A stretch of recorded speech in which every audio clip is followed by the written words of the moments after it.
Hello friends, मैं अशोक। आप सभी का बहुत ही मोस्ट वेलकम है उषा मैथ्स पे। देखिए, आज की इस क्लास में हम लोग ये जानने वाले हैं, आज की इस वीडियो में हम लोग ये जानने वाले हैं कि एवरेज चैप्टर से रिलेटेड बहुत ही बेहतरीन ट्रिक्स एंड कॉन्सेप्ट जो आपके हर एक एग्जाम में मिल जाता है और हमें कई बार उन सवालों को करते समय बहुत ज़्यादा समय लगाना पड़ता है, या फिर हम अनयूजुअल रहते हैं और क्वेश्चंस आ जाते हैं तो फिर हम उन क्वेश्चंस में समय ज़्यादा लगाते हैं। तो आइए देखते हैं किस तरह के क्वेश्चंस हैं और क्या बेहतरीन कॉन्सेप्ट और ट्रिक है। ठीक है, जैसे मान लीजिए कहीं पे लिखा हुआ है पहली 50 विषम संख्याओं का औसत ज्ञात कीजिए। पहली 50 विषम संख्याओं का औसत।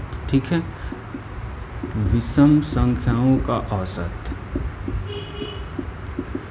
ठीक, अगर आपको नहीं पता है तो पहली 50 विषम संख्याओं का औसत निकालना है तो औसत के लिए आपका फार्मूला क्या होता है? सभी का योग बटे कुल संख्या, है ना। तो पहले तो 50 विषम संख्याएं कौन कौन सी हो जाएंगी? 1 + 3 + 5 + 7 इस तरह से करके। ठीक है, लेकिन अगर आपको तरीका नहीं पता होगा शॉर्टकट वाला तो सबसे पहले आपको क्या करना होगा? इन 50 संख्याओं का योग निकालना होगा ना। योग के लिए फार्मूला लगाना पड़ेगा समांतर श्रेणी का। तो आपको वो नहीं करना है। जब भी इस तरह का सवाल मिले तो डायरेक्ट आपको शॉर्टकट क्या लगाना है? 50 विषम संख्याओं का औसत निकालना है। तो जितनी भी संख्याएं पूछी जाएंगी वही आपका औसत हो जाएगा ना। इसका मतलब अगर 50 विषम संख्याओं की औसत की बात कर रहे हैं तो यहाँ पे इसका औसत कितना हो जाएगा? 50। कोई समस्या नहीं। अगर यहाँ पे आपसे कह देते 101 विषम संख्याओं का औसत ज्ञात कीजिए, है ना। 101 विषम संख्याओं का औसत ज्ञात कीजिए। तो 101 विषम संख्याएं हैं तो जितनी भी विषम संख्याएं पूछी जाएंगी उतना ही औसत हो जाएगा। तो इसका औसत क्या हो गया? 101। अगर आपसे कह दिया जाए कि 999 तक की विषम संख्याओं का औसत, तो आपका जवाब क्या हो जाएगा? 999। ठीक है, आगे अगर हम बात करें, जैसे आपसे कह दिया जाए पहली 50 सम संख्याओं का औसत।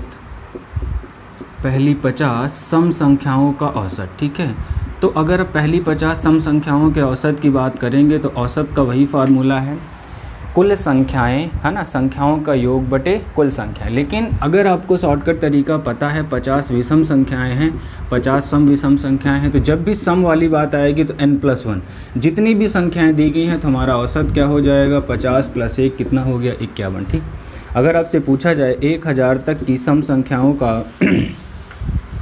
1000 तक की सम संख्याओं का औसत। ठीक है, 1000 तक की सम संख्याओं का औसत। अब देखिए, अब की सवाल दूसरा है। अब की बार आप क्या कहेंगे? 1000 + 1 तो 1001, लेकिन ये गलत जवाब होगा। थोड़ा सा ध्यान देना है।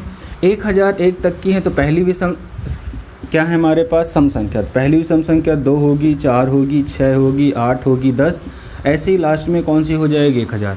अच्छा, आप देखिए 1000 तक की संख्याएं हैं, इनके बीच में 1 गायब है, 3 गायब है, 5 गायब है, मतलब विषम संख्याएं गायब हैं।